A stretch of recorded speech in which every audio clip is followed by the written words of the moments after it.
Sana ligtas sa Pilipinas. Hindi. Ernie, lumaban ka. Saan? Bakit? Saan po? Ernie, lumaban ka. Labanan niyo yung buhay niyong dalawa.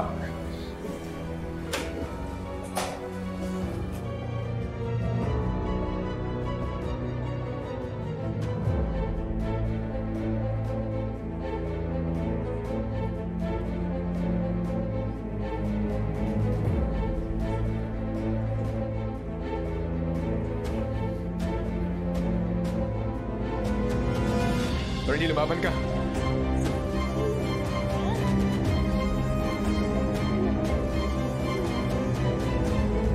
Ernie, lumaban ka. Ernie!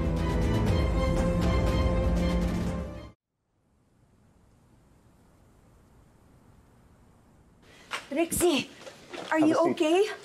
Thank you, Hailey. Ano nangyari? Nagsimula ng gulo, sir, pagrambulan. What?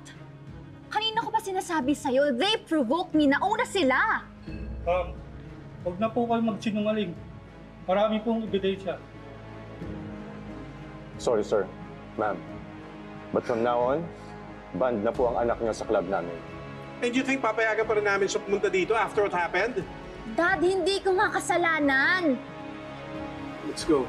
Let's go. I said let's go! Come on.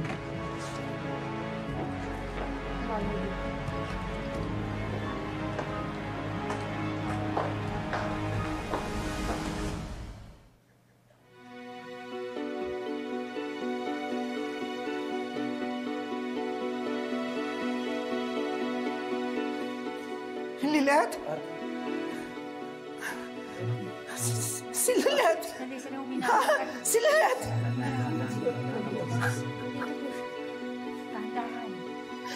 Lilet! Anong nangyari kay Lilet? Di ba dapat masaya lang tayo? Bakit nagkaganito? Bakit nagkaroon ng sunog? Tama po, Aling Sis.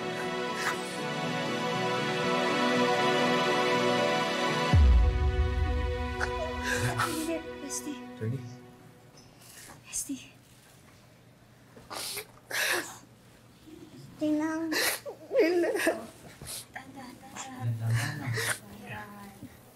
Tingnan mo, huwag mo nakaligtas kayo. Ako nga yung nag-aalala sa'yo, anak. Diyos ko, akala ko talaga. Paano po nakalabas doon? Muli natatandaan ko po. Bumagsak na ako eh. Bestie, di mo alam. Sumugod pa tong si Attorney Knight in Shining Armor sunog para lang isalba ka.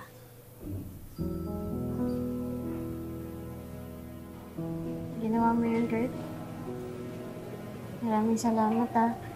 Utang ko sa'yo yung buhay ko.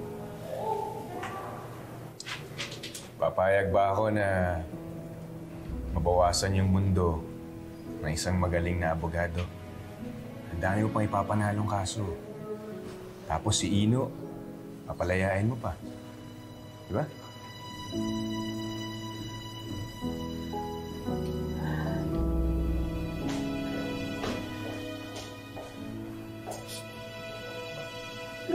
Lilet, are you okay? Opo, Lorena. Okay lang po ako. I just got the information tungkol sa sunog. I'm really sorry. Nasira tuloy yung bakasyon niyo at saka yung birthday party mo, sis. Ang mahalaga po, Lorena, ligtas po kaming lahat.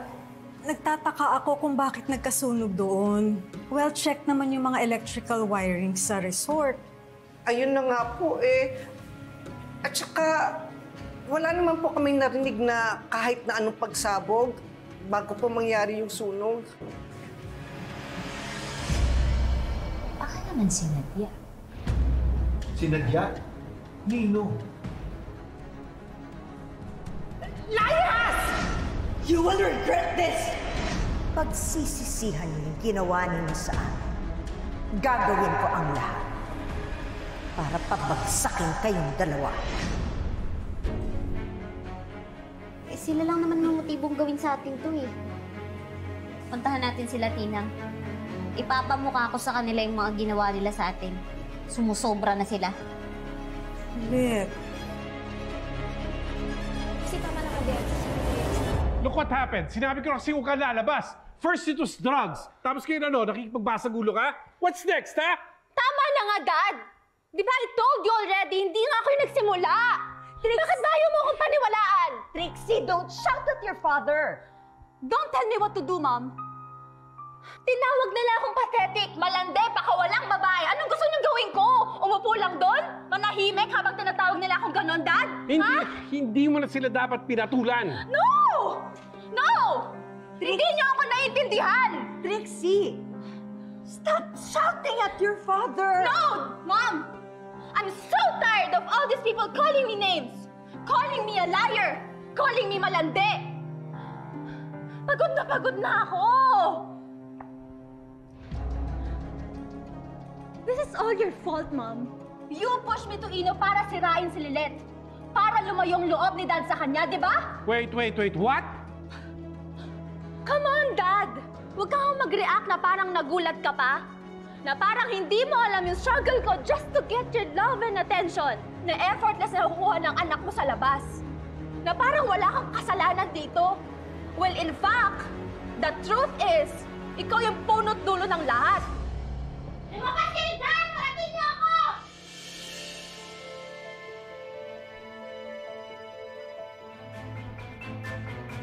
Lumabas kayo!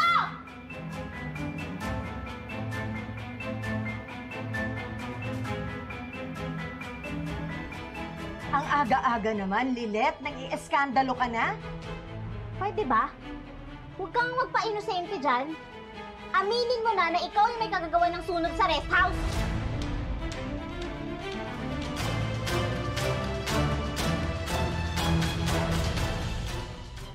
Wait. What sunog?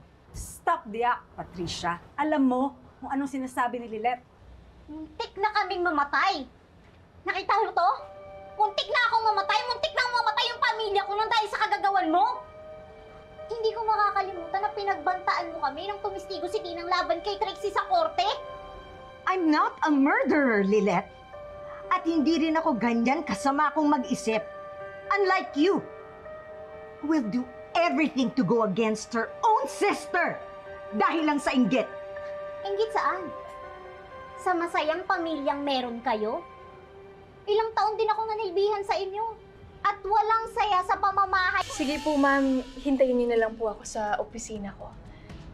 Peter! Pa-assist po si ma'am. Sige po.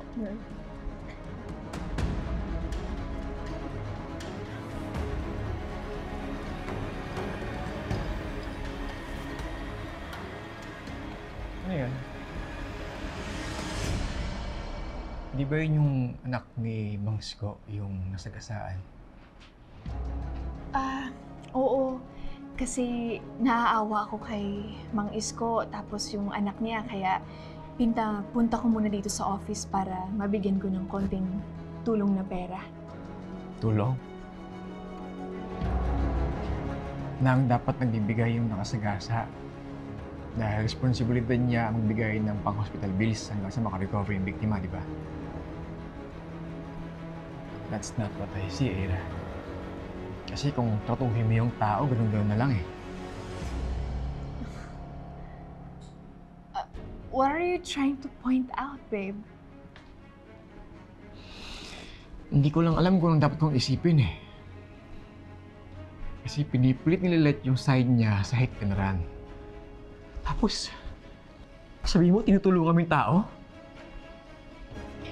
Babe, I'm just helping them out of charity. Bakit mo ba kasi pinagpipilitan yung narrative ni Lilet? Babe, mas naniniwala ka ba sa kanya kaysa sa akin? Don't you trust me, babe? Ako yung girlfriend mo, ah. So you don't trust me? Mas naniniwala ka pa sa ibang tao kaysa sa akin na girlfriend mo? Hindi ko alam kung kilala pa kita eh. What are you trying to say, babe? Where do you want to go with this? Alam mo, simula ng mga nangyari tong gulong to, kung di mo ako inaaway, o pinagtutudahan kay Lilet, nagagalit ka sa akin dahil di pinagkakatiwalaan. Alam mo, tama ka. Parang wala na tayong tiwala sa isa't isa. Sa kung anong meron tayo.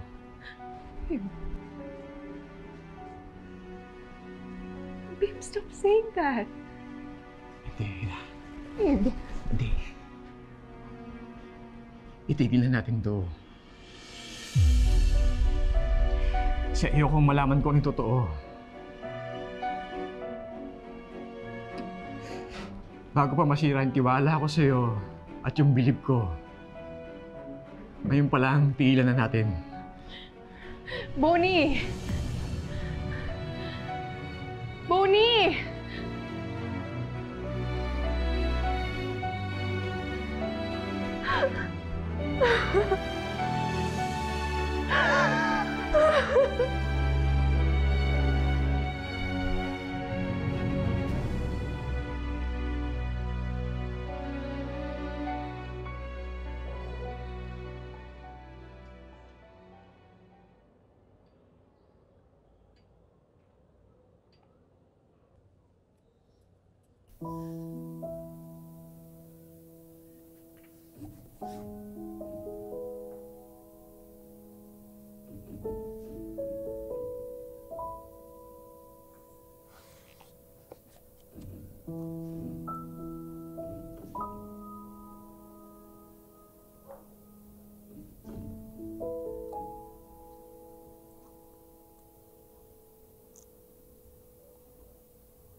Mukhang extra maliwanag ngayon ng talang hilaga.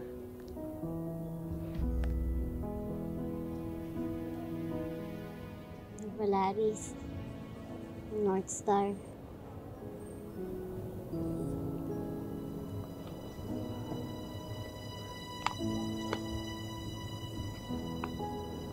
Di ba? Naikwento mo sa akin yung nabasa mo noon na may isang bituin na hindi nag-iiba ng posisyon sa kalamitan. May North Star din po kayo sa kaso ko ngayon. O, diba? Marami naman kayong ebidensya.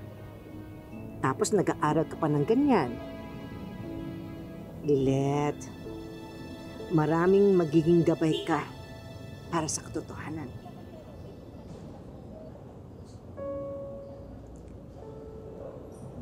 Bakit po ganun? Nalilito po ako eh. Nalilito po ako sa ebidensya ng dalawang kampo. Pareho pong may punto. Ayoko naman pong magpadala sa kutob at nararamdaman ko. Ano po bang star yung magiging gabay ko? Pag nawawala na ako at hindi na ako sigurado.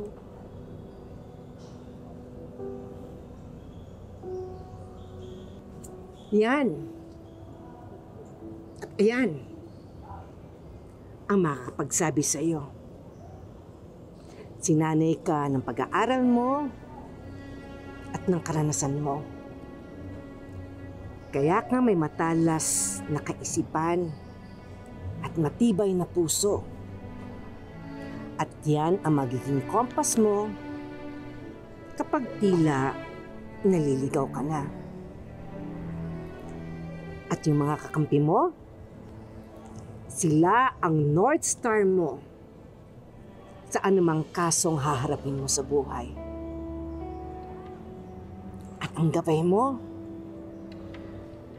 wala lang sa kalangitan. Nandito rin sa ibaba. Kailangan mo lang na pakinggan at suriin ng mabuti.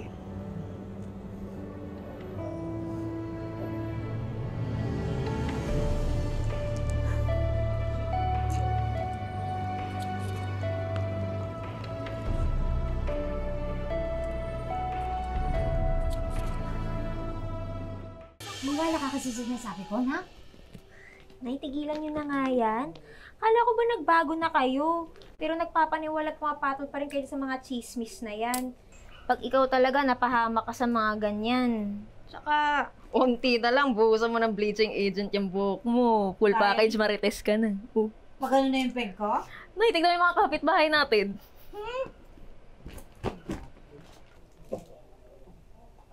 Ay, sorry, bestie. Ang lakas ba ng boses namin? Ito kasing si nanay. Kung ano pinapaniwalaan. Sorry. Hindi, okay lang. Sorry. Okay lang. Hindi chismis yun. Mm. May ebidensya kaya. At saka paano naman magsisinungaling ang video? Aber? Sige. Sige, nay. Ipagpalagay natin na tama nga. Hindi gawa-gawa yung video. Oh. Hindi naman buo, nay. Kaya mas maganda talaga kung CCTV para makita natin yung buong nangyari mula sa umpisa hanggang sa mangyari yung pagkuha ng pera. Kaya na sinasabi ko sa'yo, mali yung paratang na yung tao yung nagnakaw dahil nandun siya sa loob ng tindahan. Hindi din. Kasi nga ang sabi nga, mismong nung oras na yun, nawala yung pera ng kumare ko. Ano ba yun? Kahit na, nay. Kung walang video nung akto na yung tao na yun, yung kumukuha ng pera, mali talaga, nay. Mali na siya yung ididiin. Alam mo ang problema dyan? Kasi nga, yung nagnakaw may history ng pangungupit. Oh. Yun. Sige.